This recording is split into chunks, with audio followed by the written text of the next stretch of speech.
Det udviklede sig usædvanligt blodigt, da to grupper natten til den 9. september sidste år stødte sammen på Carl T.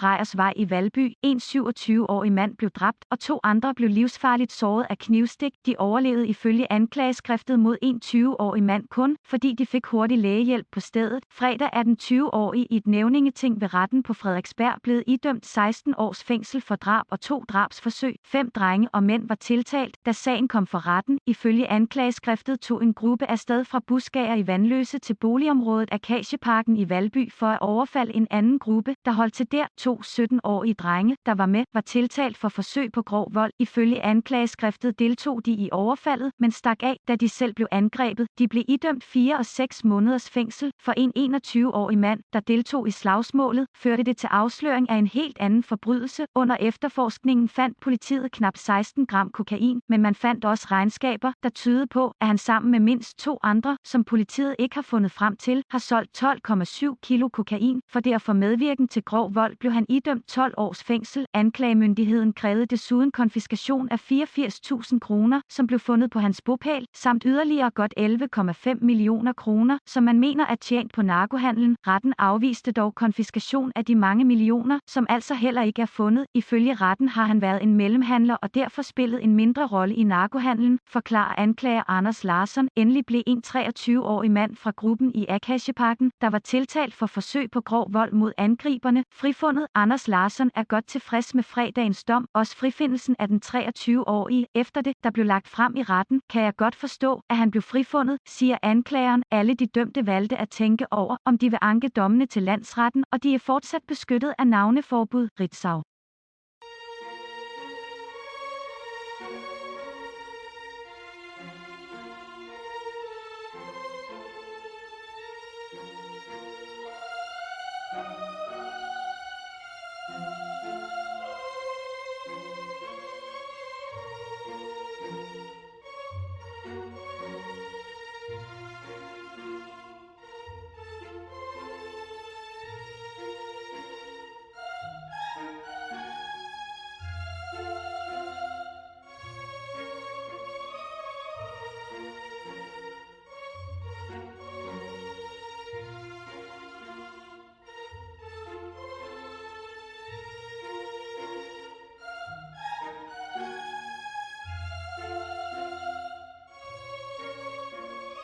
Thank you.